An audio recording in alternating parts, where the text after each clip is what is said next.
विद्ये विना गेली मती सांगतो जो सांगतो जो आपल्या सर्वांचे स्वागत आहे. आता दाखवला जो व्हिडिओ आहे नंतरचा तो आपण सर्वांनी अगदी शेवटपर्यंत पहा. म्हणजे महात्मा फुलेंच्या विचारांवर एक चांगले विचारवंत प्रसिद्ध लेखक वी ना चौधरी म्हणजेच नाना या टोपण नावाने त्यांना ओळखलं जातं. त्यांनी महात्मा फुले यांच्या 199व्या जयंती निमित्ताने आपल्याला जे काही विचार मांडलेले आहेत ते विचार आपण सर्वस्वी आपण ऐकूयात. शेवटपर्यंत हा व्हिडिओ बघा म्हणजेच तुम्हाला महात्मा फुलेंविषयी अधिक जाणून घेता येईल. हरिओम. नमस्कार मंडळी. या ठिकाणी मी आपल्या पुढे उभं होताना मला खूप आनंद झाला, खूप आनंद होत आहे. याचं कारण असं की या ठिकाणी आपण जो विषय मांडणार आहोत तो अत्यंत महत्वाचा आणि या देशाला नवी दिशा देण्याचं आणि म्हणण्याचं कारण असं, त्या खोलीमध्ये खूप अंधार झालेला आहे आणि तिथे उजेड निर्माण करायचा आहे. हा उजेड जो आहे हा जसा अंधाराकडून उजेड एकदम निर्माण होतो म्हणजे त्या अंधारामध्ये क्रांती होऊन उजेड दिसायला लागतो, तशी या ठिकाणी या महात्म्याने जी नवीन ज्योत, नवीन क्रांती, अज्ञानाकडून सज्ञानाकडे, अंधाराकडून उजेडाकडे आणि अशा पद्धतीनं या ठिकाणी एक नवा मार्ग दाखवला म्हणजे क्रांती घडवून आणली. या क्रांतीची अनेक कारणं आहेत ती आपण पाहू, परंतु या महात्म्याविषयी आपण जे पाहतो ते महात्मे कोण, तर या देशाच्या पुण्य नगरीमध्ये, पुण्य मातीने सजलेल्या नगरीमध्ये ज्यांचा जन्म झाला ते महात्मा ज्योतिराव गोविंदराव फुले हे एक या देशामध्ये प्रथम महात्मा तर ठरलेच, पण या देशातलं खऱ्या अर्थाने जिवंत विद्यापीठ ठरलं. म्हणजे ज्योतिबा फुले एक विद्यापीठ होते, ते एक माणूस नव्हते, ते एक संस्था होते, ते बहुआयामी होते. एवढंच नाही तर त्यांनी जो क्रांतीचा नारा दिला तो आज मी या शब्दात मांडेल की जय ज्योती जय क्रांती. अर्थात जय सावित्री, आणि ज्योतिबा आणि सावित्री या दोघांनी क्रांती केली म्हणून जय ज्योती जय सावित्री असा नारा आपण यापुढे जयघोष म्हणून स्वीकारला पाहिजे. आणि म्हणून मी सांगतो की हे नवविद्यापीठ या देशात या निसर्गाने, या निर्मिकाने निर्माण केलं. मी म्हणीन त्यांचा जन्म गोविंदराव फुल्यांच्या आणि त्यांच्या मातोश्री यांच्या पोटी झाला नसून त्यांच्या पोटी एक अवतार झाला आणि तो नवा अवतार या देशामध्ये नवा मार्ग दाखवून गेला. आता हा नवा मार्ग कसा, तर या ठिकाणी नवा मार्ग तुम्हाला आम्हाला दिसण्याची कारणं अनेक आहेत.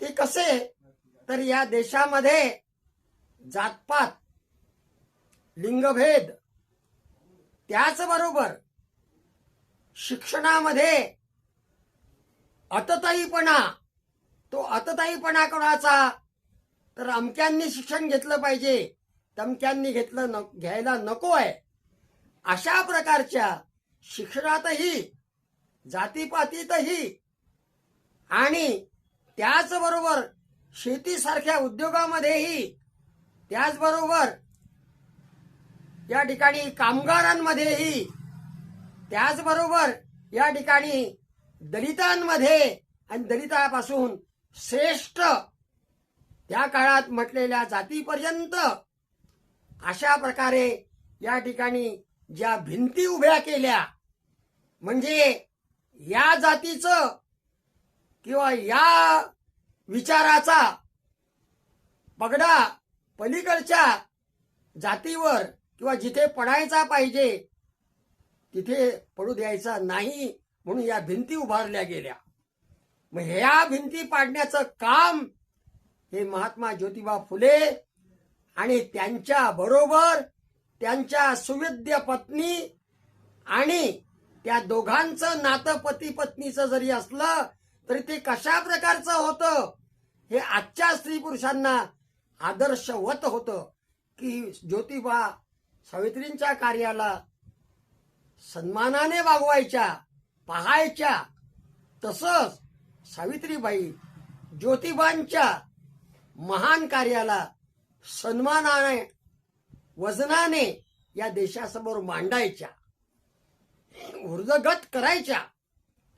आणि अशा पद्धतीने या ठिकाणी समानतेचा अर्थात तो शिक्षणामध्ये, जातीपातीमध्ये, त्यानंतर शेतीमध्ये क्रांती, नवा मार्ग हे दाखवण्याचं काम.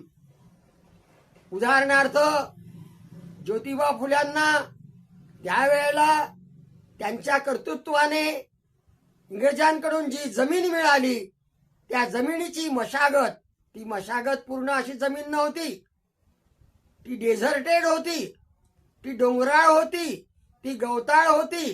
ती तयार कशी करायची याचं ज्ञान आधुनिक तंत्रज्ञान नसताना किंवा साधनं नसताना त्या काळामध्ये ती जमिनीची मशागत करण्याचं शास्त्र ज्योतिबांनी त्यावेळा दाखवलं.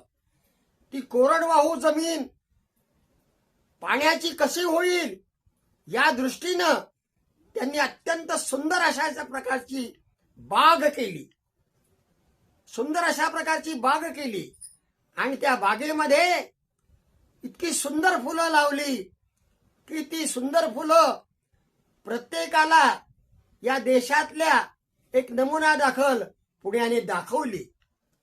आणि दाखवलीच नव्हे तर आजची शेती, फुलशेती कशी करायची याचं ज्ञान त्यांच्या या पाण्याखाली भिजणाऱ्या शेती केल्यामुळे त्यावेळेला मिळालं.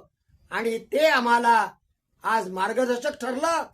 आणि ठिबक सिंचन पद्धती आमच्या जळगावच्या जैनांनी या ठिकाणी निर्माण केली. याचं श्रेय महात्मा ज्योतिबा फुल्यांना द्यावंच लागेल. आज शिक्षणामध्ये प्रत्येकाला शिक्षण मिळण्याबरोबर सर्वांना मिळालं पाहिजे हा त्यांचा अट्टाहास. का शिक्षणाविना क्रांती नाही, शिक्षणाविना लोकशाही करणार नाही, शिक्षणाविना देशाची प्रगती होणार नाही.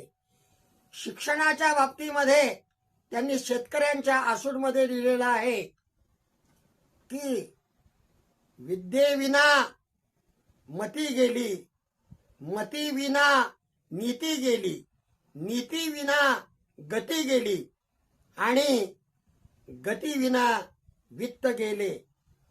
एवढा अनर्थ एकट्या अविद्येने केला. या पद्धतीनं एक सूत्र मांडून त्यांनी स्वतःचं सूत्रबद्ध जीवन, आयुष्याची नवी रचना एक आदर्श म्हणून या भारतीयांपुढे उभी केली.